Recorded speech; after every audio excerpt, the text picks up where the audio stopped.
आदर्श मानून, त्यांना गुरु मानून या एका देशाला आपल्या लेखणीतून, आपल्या समाज कार्यातून, आपल्या कादंबरीमधून, आपल्या नाट्यामधून, आपल्या लेखणीमधून तयार झालेले लोकशाहीर अण्णाभाऊ साठे आज यांच्या जयंतीनिमित्त आखाडा बाळापूरमध्ये कार्यक्रम ठेवला, मला बोलून सन्मान दिला, त्याबद्दल मी आपले आभार व्यक्त करतो आणि सर्वांना आज जयंतीनिमित्त हार्दिक हार्दिक शुभेच्छा देतो।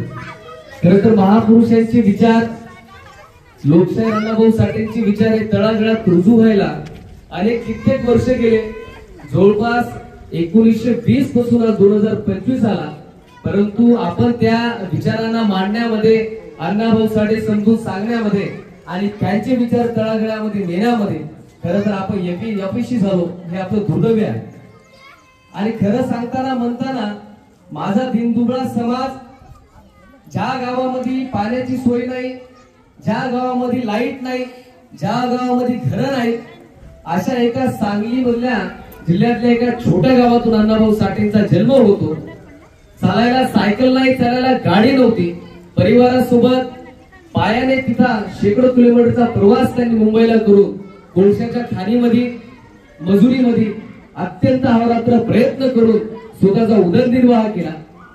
ज्या तरुणाला लहानपणापासून जातीय मानसिकतेतून छळ करण्यात आला, असे लेखक साहित्यरत्न लोकशाहीर अण्णाभाऊ साठे यांनी शाळेमध्ये गेले असताना आपल्या सगळ्यांना माहित आहे जातीय मानसिकता कशी होती।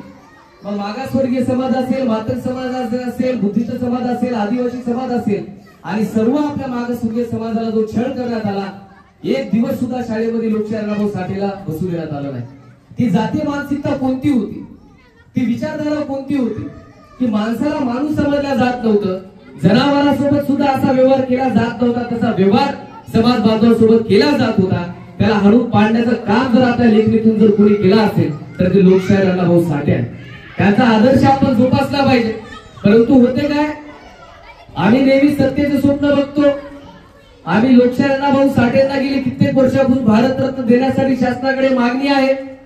फकीरासारखी कादंबरी अत्यंत पूर्ण जगामध्ये प्रसिद्ध आहे, परंतु आमचं दुर्दैव असं आहे की कोणताही माईचा विधानसभेमध्ये असो, संसदेमध्ये असो, लोकशाहीर भाऊ अण्णा साठेंना, त्यांना लोकशाहीर अण्णाभाऊ साठे यांना भारतरत्न देण्यासाठी पुढाकार घेत नाही, हे आमचं दुर्दैव आहे। निवडणुका येतात, सत्ताधारी जमात म्हणून आम्हाला नेहमी सांगितल्या जाते, देश स्वतंत्र झाला, स्वातंत्र्य झाल्याच्या नंतर या देशामध्ये असणारे मनुवादी लोक, जातीवादी लोक, जातीय मानसिकतेतून निघणारे लोक, त्यामुळं अण्णाभाऊ साठे म्हणले होते की देश की आजादी झूठी है, देश की जनता भूकी। आजही आम्ही भूके आहोत। आमच्या युवा तरुणांच्या हाताला रोजगार नाही, आमच्या गल्लीमध्ये रोड नाही, नाल्याची सुविधा नाही, आमच्या घरावरती छत नाही, आम्हाला घरकुल नाही, पाण्याची सुविधा नाही। अण्णाभाऊ साठेचे ते शब्द जरी 1950च्या नंतरचे असतील तरी सुद्धा ते शब्द आज सुद्धा तेच खरं आहे, कारण आमच्या हाताला रोजगार नाही। सुका होतात कुठं? आम्ही सत्तेचे स्वप्न बघतो, समाजांचे जे काही अडीअडचणी प्रश्न आहेत आम्ही ते सोडवण्याचे स्वप्न बघतो, परंतु होते काय? निवडणुका येतात, आम्हाला मटणाचे आमिष दिल्या जातात, आम्हाला हजार रुपयाचे आमिष दिल्या जातात, आम्हाला दारूचे आमिष दिल्या जातात। कुणाला युवा तरुणांना घ्यायचं, दारू पाजायची, कोणत्याही पक्षाचा कोणताही झेंडा हातामध्ये द्यायचा आणि पाठीमागे लाचारी गुलामी त्याला स्वीकारायला लावायची आणि नेमकंच आमच्या डोक्यामध्ये भुरळ पडते की निवडणुका आल्या की आमची बुद्धिमत्ता काम करण्यामध्ये अपयश होते। म्हणून मला युवा तरुणांना सांगायचंय की आपल्याला जर समाजाचा जर विकास करायचा असेल, आपल्या गल्लीमधले रोड असतील, नाल्या असतील, शिक्षणाच्या सोयी सुविधा असेल, घरकुल असेल, लाईटचे प्रश्न असतील, रोडाचे प्रश्न असतील, जर हे सोडवण्याचं जर आपल्याला काम जर करायचं असेल तर माझी आपल्या युवा तरुणांना, सर्वांना, समाज बांधवांना विनंती आहे की कोणताही नेता आपल्यामध्ये दारामध्ये येत असेल, कोणताही नेता आपल्याला दारू, मटण, पैसा देत असेल तर आपल्या अटी असल्या पाहिजे की बाबा तुझे 1000 रुपये नको, माझ्या घरासमोरचा रस्ता चांगला कर, तुझी दारू नको, माझ्या गल्लीमध्ये लाईट, खंबे याचे प्रश्न तू आमचे मिटव, तुझा आम्हाला मटण नको, आम्हाला घरकुल, आम्हाला राहण्यासाठी घर द्या। आणि ही जर गोष्ट आपण अंमलात आली, ही जर गोष्ट केली तर नक्कीच समाजाचा विकास झाल्याशिवाय आपणही राहणार। त्यामुळे पण नेमकं आपलं काय होतं, आपण रस्ता भटकतो। म्हणून माझी तुम्हाला आजच्या घडीला विनंती आहे, अनेक दिवसापासून विकास रगडला, अनेक नेते आश्वासन देतात, येतात जातात, निवडून येतात आणि कुणीही आपलं काम करायला तयार नाही। म्हणून यापुढे तुम्ही हातामध्ये एक शस्त्र घेतलं पाहिजे हातामध्ये लेखणी घेतली पाहिजे. एका हातामध्ये महामानव डॉक्टर बाबासाहेब आंबेडकरांची पेन आणि एका हातामध्ये छत्रपती शिवाजी महाराजांना दिलेली संरक्षण करणारी तलवार ही आपल्या हातात असली पाहिजे. ज्या नेत्याला निवडून आणतो, ज्या नेत्याला खुर्चीवरती बसवतो, जर तो नेता जर आपला विकास करण्यामध्ये अपयशी झाला, जर त्याला निवडून आणण्याची ताकद आपल्या मतदानाच्या अधिकारामध्ये असेल, तर त्यानं जर विकास नाही केला तर रस्त्यावर नागड करून मारण्याची ताकद पण आपल्या हातामध्ये असली पाहिजे. हे आपण लक्षात घेतलं पाहिजे. कारण मालक आपण आहोत. कोणता आमदार, कोणता खासदार, कोणता सरपंच, जिल्हा परिषद सदस्य, नगरसेवक, पंचायत समिती सदस्य, मंत्री, संत्री हे कोणीही आपले मालक नाहीत. हे आपले नौकर आहेत आणि त्यांचे मालक आपण आहोत. त्यामुळे लक्षात ठेवा, कोणत्याही नोकरानं जर काम केलं नाही, एक तर मालक त्याला नोकरीवरून काढतो, नाहीतर त्याच्या गांडीवर आता मारून त्याच्यावरून काम करून घेतो. आणि तीच नीतिमत्ता आणि तीच प्रक्रिया आपल्याला हातात घ्यावं लागेल. एखादा नेता जर विकास करत नसेल, एखादा लोकप्रती जर आपल्या विकास कामामध्ये आपल्याला हात लावत नसेल, तर त्याला म्हणजे भर रस्त्यावर, भर चौकामध्ये नागड करण्याची ताकद पण आपल्यामध्ये असली पाहिजे. हे लक्षात घ्या. आपण मालक आहोत, हे आपले नौकर आहेत.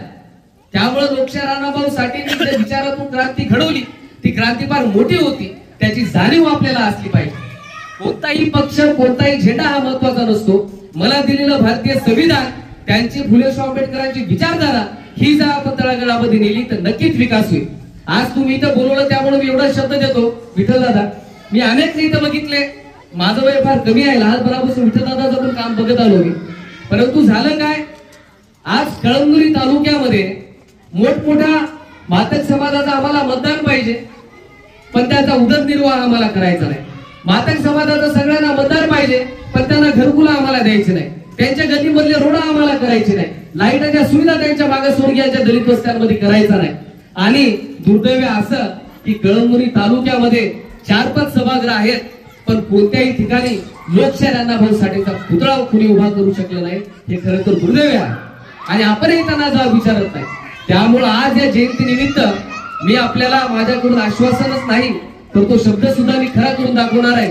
येत्या 1 महिन्यामध्ये कळमनुरी तालुक्यातला लोकशाही राणाभाऊ साठेचा तालुक्यातला पहिला पुतळा आखाडा बाळापूरच्या लोकशाही राणाभाऊ साठे सभागृहामध्ये येत्या 1 महिन्यामध्ये वंचित बहुजन आघाडी कळमनुरीच्या वतीने राजू कांबळे तालुका अध्यक्ष या नात्यानं 1 महिन्याच्या आत मी तुम्हाला उभा करून दाखवणार.